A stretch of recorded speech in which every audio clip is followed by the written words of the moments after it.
Salut à tous, c'est Bourrichon, on se retrouve pour l'analyse de la 19e journée du top 14. On commence tout de suite par les matchs et le premier à savoir La Rochelle-Castres. Bon, c'était un match vraiment ennuyant, il n'y avait pas grand chose à se mettre sous la dent. Du côté de La Rochelle, à part les deux premiers essais, donc les deux premières actions assez sympathiques, après il n'y a plus rien eu. Globalement, je les ai trouvés pris en touche et en mêlée, et dans le jeu, il n'y avait pas cette puissance caractéristique des Rochelais sur les saisons précédentes. Et en fait, ce match, il est à l'image de la saison, quoi. Casse, de son côté, je trouve qu'ils ont manqué énormément de réalisme dans les zones de vérité. Parce que s'ils étaient plus pragmatiques, ils auraient pu marquer un, voire deux, voire trois essais, et prendre le large et ramener plus de points de ce déplacement de Flandre. Bon, dans tous les cas, c'était un match qui était vraiment pas ouf, il n'y avait pas beaucoup de jeu, mais en même temps, les conditions météo n'aidaient pas.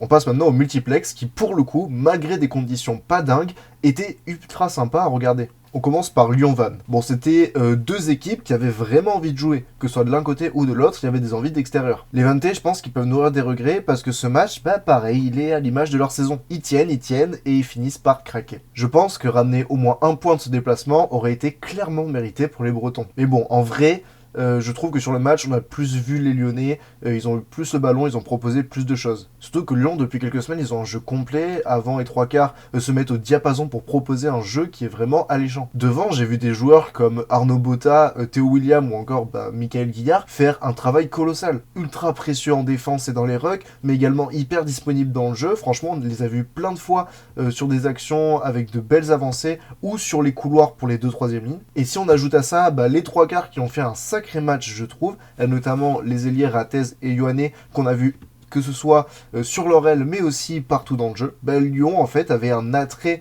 offensif assez incroyable. Mais bon, ça s'est vraiment dessiné sur la fin parce que Vannes a été vaillant et je pense que les Vantais peuvent regretter cette dernière touche ratée qui amène au dernier essai lyonnais et qui du coup scelle la victoire lyonnaise et qui empêche Vannes de prendre un bonus défensif. On continue avec Pau-Montpellier. Bon, c'était un match de dingue dans le scénario. Pareil, c'était un match très agréable, les deux équipes ont proposé pas mal de jeux, et ce que j'ai beaucoup aimé, c'est qu'il y avait beaucoup de moments un peu de chaos. Les deux équipes concédaient beaucoup de turnovers, et n'hésitaient pas à proposer des choses qui sont pas forcément classiques dans le rugby. Bon, après, il y avait aussi quand même des fondamentaux, avec du jeu un peu plus devant, et ça, je pense notamment à Montpellier, qui a imposé plusieurs séquences, notamment en première mi-temps. Enfin bref, il y en avait pour tous les goûts. Pour moi, il y a vraiment aucune des deux équipes qui a été meilleure que l'autre. Un match nul aurait été pas déconnant dans l'idée, mais ce qui a fait la différence, si je vois qu'un seul vrai point qui a fait la différence, en fait, c'est la réussite des buteurs. Parce que Montpellier, avant de mettre la pénalité de la gagne, entre guillemets, même s'ils ont perdu, mais je parle de celle de Boutier en fin de match, ils en ont raté plusieurs. Alors que de mémoire, Simons,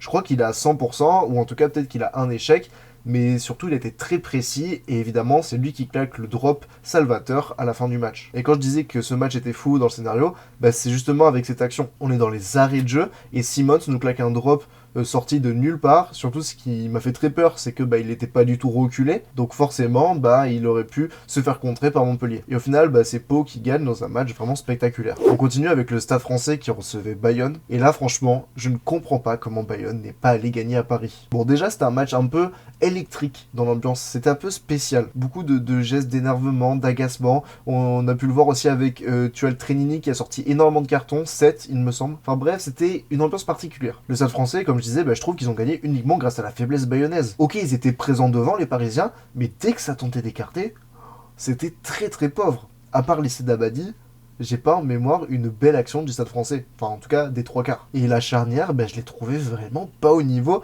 dans la conduite du jeu, quoi. Et titulaire comme remplaçant, franchement, j'ai pas trouvé un joueur de la charnière parisienne qui a été vraiment bon. Et pour Bayonne, je disais, je sais pas comment ils ont perdu ce match. Mais en vrai, ça peut s'expliquer, tout simplement parce que déjà, ils ont été nuls en défense. Franchement, comme je disais, le Stade Français n'a pas été exceptionnel en attaque, et pourtant ils ont réussi à se faire briquer plusieurs fois les Bayonnais. Et surtout, là où ça a joué, c'est que Bayonne s'est retrouvé à 15 contre 12 en fin de match pendant 5 minutes, et n'a pas marqué le moindre point. Alors que le Stade Français, eux, quand ils se sont retrouvés dans la même situation quelques temps de jeu avant, eux ils ont marqué des points. Et c'est là où Bayonne, franchement, a pas été bon du tout, parce que ne pas marquer à 15 contre 12, donc à plus 3, c'est franchement criant pour une équipe qui est censée être 4ème du top 14. Du coup, ce match, je pense qu'il fait un peu remettre en question le niveau de jeu réel des Bayonnais, même si on peut pas tirer un bilan sur un seul match. La dernière rencontre du multiplex était le Racing qui se déplaçait à Clermont. Bon, c'est un match qui s'est majoritairement joué devant et était assez stratégique. Il y avait peu d'envolées et c'est normal parce que, comme partout,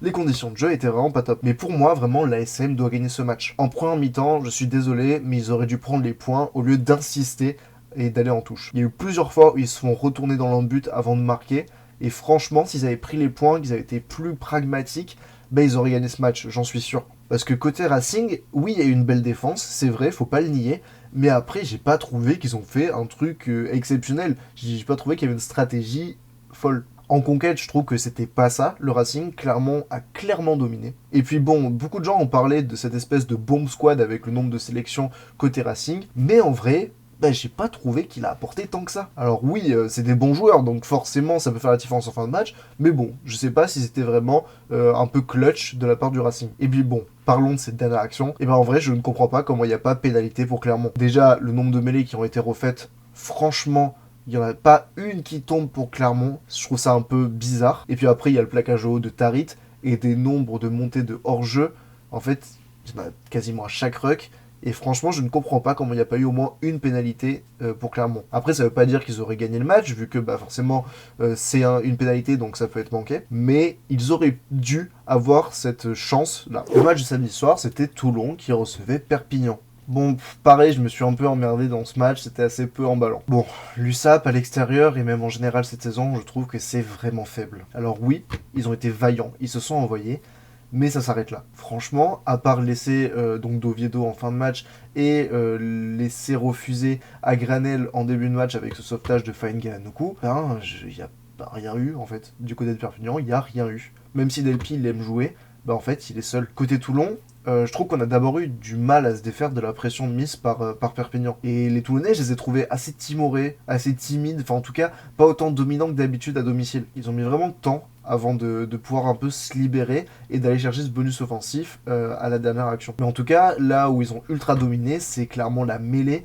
avec Jean-Baptiste Gros qui fait un match de patron. Mais bon, je pense que Toulon, ils peuvent s'estimer chanceux d'avoir le bonus offensif, parce que pour moi, l'essai de Rebadge, il y est pas. Enfin, j'ai vu aucun angle où on voit clairement le ballon aplati. Je sais pas comment il a même pas été checké à la vidéo, parce que pour moi, bah, c'est une faute assez grave quand on sait que bah, chaque point compte au classement maintenant. Et enfin, le match de dimanche soir, c'était UBB Toulouse. D'ailleurs, pour ce match, j'ai eu la chance d'être en tribune presse. C'est la deuxième fois de ma vie, puisque j'étais aussi en tribune presse pour le match face à Clermont. Clermont, c'était un match à demi-temps, mais c'était un match complètement fou en fait. D'abord, on a assisté à une surdomination bordelaise, avant de voir les Toulousains revenir petit à petit dans la rencontre. Bordeaux, dans un premier temps, donc ils jouaient vachement sur l'extérieur, ils avaient vraiment des envies de jouer, c'était impressionnant, et tous les essais viennent des trois quarts, et c'est pas pour rien. Pendant ce temps, les Toulousains, ils avaient très peu d'action, ils peinaient à être dangereux, et ils commettaient énormément d'en avant à chaque fois qu'ils avaient le ballon. Ils en ont fait 7 pendant la première mi-temps. Mais je pense que même le score aurait pu être plus lourd à la mi-temps que ce 29-0 si l'UBB et notamment Damien Penaud n'avaient pas vendangé plusieurs actions offensives. Il y a plusieurs fois où l'ailier, il a gardé le ballon au lieu de donner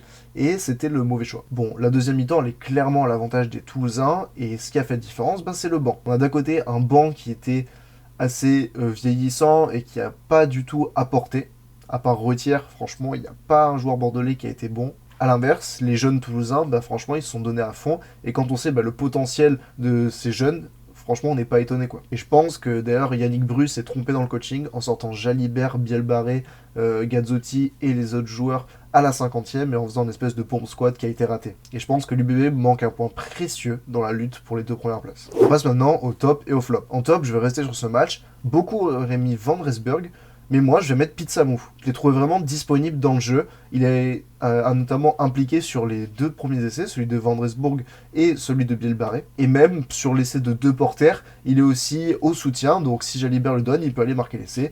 Bref, Samu, je trouve qu'il fait un très bon match. On continue avec Daniel Bibi Biziou. La plupart du temps, il a été dominant en mêlée. Il a notamment fait exploser la mêlée montpelliéraine juste avant la mi-temps pour récolter un essai de pénalité. Et je l'ai trouvé vraiment hyper actif sur le terrain, que ce soit en défense où il a mis plusieurs carreaux, mais aussi en attaque où on l'a vu quelquefois porter le ballon. Enfin, le dernier top, c'est Vincent Ratez. L'ailier lyonnais a fait clairement un très bon match. On sait que c'est un poste où il y a de la concurrence à Lyon. Et là, je pense qu'il est en train de tirer son épingle du jeu. Que ce soit en défense, mais surtout en attaque, où les 2 premiers essais, c'est lui. Et après, il a été dangereux, je trouve. En flop, j'ai commencé par Kane Douglas. Clairement, parce qu'en fait, à La Rochelle, même si c'est collectif, Douglas, je trouve qu'il est vraiment à la ramasse. Et il a été pénalisé plusieurs fois. Je continue avec Guillaume Rouette. Le 9 bayonnais, en fait, a fait une faute complètement évitable qui lui a valu un carton jaune. Et qui a fait que plus tard, Bayonne s'est retrouvé à 15 contre 12. et a encaissé des points, et donc a perdu ce match Stade Français qui devait gagner. Et enfin, le dernier flop, c'est Alivereti Raka, tout simplement parce que c'était un jour sans pour l'ailier fidjien. Globalement, il n'a pas réussi grand-chose, ça arrive après des jours sans comme ça, mais malheureusement, c'est tombé ce samedi soir pour l'ailier de l'ASM. On passe maintenant au prono pour la journée 20. On a d'abord Toulouse qui reçoit Pau. Bon, clairement, je vois Toulouse, même si ça peut être un peu accroché parce que Pau, mine de rien, revient bien en ce moment.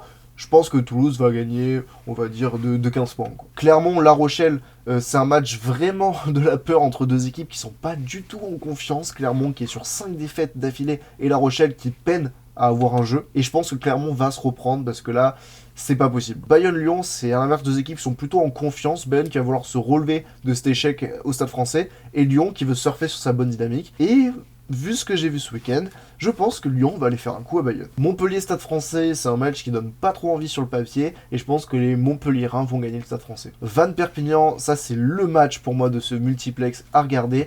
C'est clairement le match entre les deux condamnés, entre guillemets, à aller en Pro D2. Le match pour la dernière place, et Vannes devrait tirer son épingle du jeu. Castres-Toulon, c'est un match intéressant entre deux prétendants en phase finale. Toulon qui sera qualifié, et Castres qui veut jouer sa qualification sur ces dernières journées. Et je pense que Castres va gagner Toulon, mais d'une très courte tête. Et enfin, le Racing reçoit Bordeaux-Bègles. Je pense que les Bordelais vont faire l'effort d'aller gagner à la Paris Défense Arena, qui est, je le rappelle, le terrain où les équipes adverses vont gagner le plus. Au niveau du classement, donc on a toujours ce trio de tête. On a Pau qui revient vraiment fort sur le top 6. Et après, clairement, c'est le grand perdant pour moi de cette journée qui se retrouve 9ème, même si bon, ils sont pas tout à fait détachés de la 6ème place. Enfin voilà, cette vidéo est terminée. J'espère qu'elle vous aura plu. Si c'est le cas, n'hésitez pas à vous abonner et à activer la cloche, m'écrire un commentaire et mettre un like. C'est des petits gestes qui m'aident beaucoup. Enfin bref, c'était Bourrichon. Ciao, ciao.